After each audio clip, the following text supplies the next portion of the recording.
ग्रामीण विकास मंत्री जयराम रमेश जी, यहाँ उपस्थित माननीय रेड क्रॉस के सभी पदाधिकारीगण, यहाँ उपस्थित माननीय जिला प्रशासन के सभी अधिकारीगण और मेरे प्यारे मरीजों और उनके अभिभावकगण, आज इतनी दूर सारंडा के जंगल के आदिवासियों के बीच अगर NABH की मान्यता प्राप्त टर्शियरी केयर हॉस्पिटल अगर पहुंचा है तो यह सिर्फ और सिर्फ माननीय जयराम रमेश जी, हमारे माननीय ग्रामीण विकास मंत्री जी की पहल पे हुआ है। मैं उनको बहुत ही हार्दिक उनको धन्यवाद देती हूँ कि इस इलाके के ग्रामीणों के लिए उन्होंने इतना बड़ा काम किया है।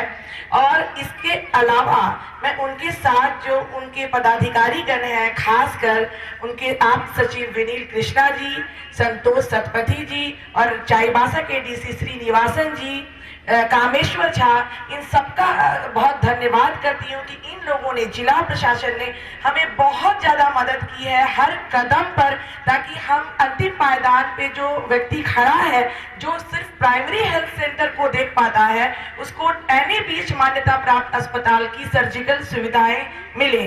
और मैं आपका ज्यादा समय नहीं लूंगी, लेकिन मैं बस इतना कहना चाहती हूँ कि नक्सल प्रभावित एरिया में यह हमारा पहला अभियान नहीं है। हम 25 वर्ष तक लगातार गढ़वा में गए और वहाँ मेगा आई कैंप सर्जरी का कैंप लगाया है। और झारखंड शिक्षा परियोजना के साथ हमने बेड़ो, लापुंग और मांडर में 5 लाख स्कूल के, सरकारी स्कूल के गरीब बच्चों को देखा और चश्मा वितरण किया है। और मुझे आशा ही नहीं, पूरी उम्मीद है कि अगर प्रशासन हमारे साथ है तो हमारा हौसला और बुलंद रहेगा और हम झारखंड से पूरी दृष्टिहीनता ही मिटा देंगे। Thank you. बहुत बहुत धन्यवाद मैडम। हमारे पास समय की कमी है। हमारे सामने खड़ी हैं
अतिथियों के स्वागत में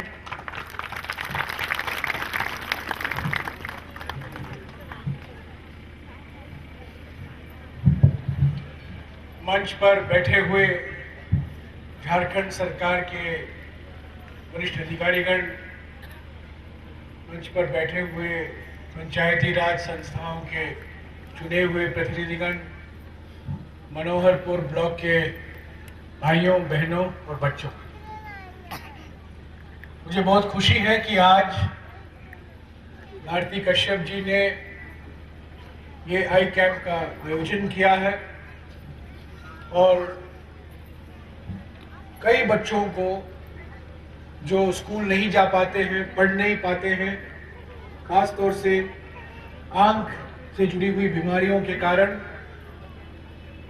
यहाँ उनका देखभाल किया जाएगा, उनकी समीक्षा की जाएगी और अगर कोई इलाज की ज़रूरत पड़ेगी तो रांची या जमशेदपुर जैसी जगहों में उनका प्रबंध भी किया जाएगा।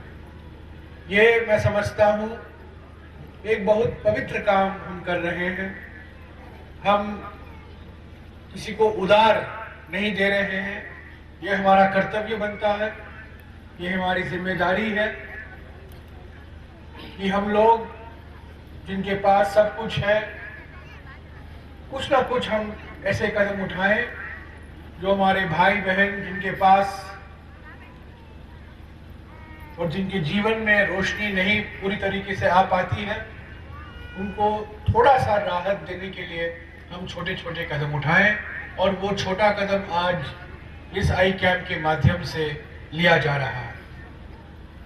मैं ये भी कहना चाहता हूँ कि मैं बार बार, ये मेरा 5वां या 6ठा दौरा है मनोहरपुर ब्लॉक का, और मैंने देखा है कि ग्रामीण इलाकों में विकलांगों की संख्या भी बहुत है। एक विकलांग लड़की मुझे बार बार मिलती रहती है, आज सुबह भी मिली थी मुझसे। वो 8वीं क्लास में पढ़ती है। उनका इलाज का प्रबंध मैंने कोशिश की थी, पर उनका इलाज नहीं हो पाया। तब उनको साइकिल दिया गया, पर जिस आत्मविश्वास के साथ वो बोलती है और जो साहस और धैर्य के साथ वो बाहर निकलती है, वो मुझे बहुत छोटा कर देता है। और मैं अपने आप को पूछता हूं कि मैं ऐसे लोगों के लिए मैं कुछ क्या कर सकूं। आज मुझे कोई बुजुर्ग मिले जो 1971 की पाकिस्तान के साथ जो हमारी लड़ाई हुई थी, उन्होंने उसमें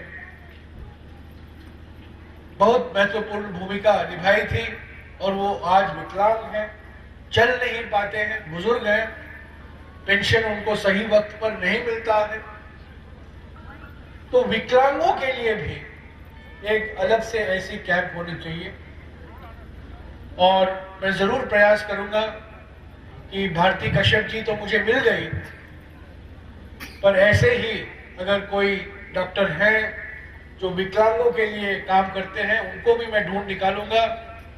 और क्योंकि विकलांग तो जमशेदपुर या रांची नहीं जा सकते हैं, डॉक्टरों को यहाँ आना चाहिए। और मैं उम्मीद करता हूँ कि जल्द से जल्द एक विकलांगों का भी हम ऐसा एक कैंप खोलेंगे। आज सुबह मैं जमशेदपुर में था और मेरी बातचीत वहाँ के टाटा कंपनी के अधिकारियों से हो रही थी, और मैंने उनसे कहा, आप 100 साल से भी यहाँ सिंहभूम जिले में हैं, आप क्यों नहीं ये जो पढ़ी लिखी लड़कियां हैं, जो 10वीं पास हैं या 12वीं पास हैं, उनको आप क्यों नहीं लेते हैं और उनको प्रशिक्षण क्यों नहीं देते हैं और उनको नर्स क्यों नहीं बनाते हैं, या अस्पताल या क्लिनिक में काम करने का मौका क्यों नहीं देते हैं। और मुझे खुशी है कि वहाँ के अधिकारी मुझसे सहमत थे, और मनोहरपुर ब्लॉक के 100 लड़कियों को उन्होंने ये मुझे आश्वासन दिया है कि जल्द से जल्द 100 लड़कियां जो पढ़ी लिखी हैं उनको जमशेदपुर में प्रशिक्षण दिया जाएगा, और बाद में उनको काम भी दिया जाएगा अस्पताल या क्लिनिक में। तो साथियों, आज वक्त है, भाषणों का नहीं वक्त है, पर आई कैंप का वक्त है। और मैं भारती कश्यप जी को धन्यवाद देना चाहता हूं कि उन्होंने बिल्कुल उत्साह के साथ जो मेरा ये निवेदन था उसकी वो मंजूरी दी, और आज यहाँ हम एकत्रित हुए हैं।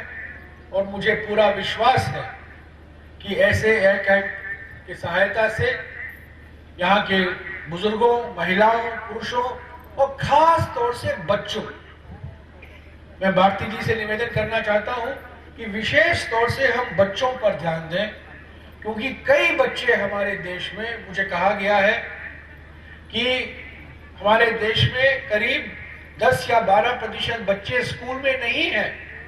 वो गरीबी के कारण नहीं, पर आंख की समस्याओं के कारण वो स्कूल नहीं जा पाते हैं। तो जरूर महिलाओं और बुजुर्गों को ध्यान रखना चाहिए पर साथ साथ विशेष ध्यान हमें बच्चों पर देना चाहिए ताकि हम उनके आंख को जो बीमारियां हैं उसको ठीक कर सके और वो स्कूल में जा सके। इन्हीं शब्दों के साथ मैं आपको फिर धन्यवाद देता हूं भारती जी, इंडियन रेड क्रॉस सोसाइटी को भी धन्यवाद देता हूं और सब लोगों को मैं शुक्रिया अदा करता हूं आप यहां आए हैं और मुझे पूरा विश्वास है कि ये आई कैंप मनोहरपुर की आबादी के लिए बहुत फायदेमंद साबित होगा। जय हिंद।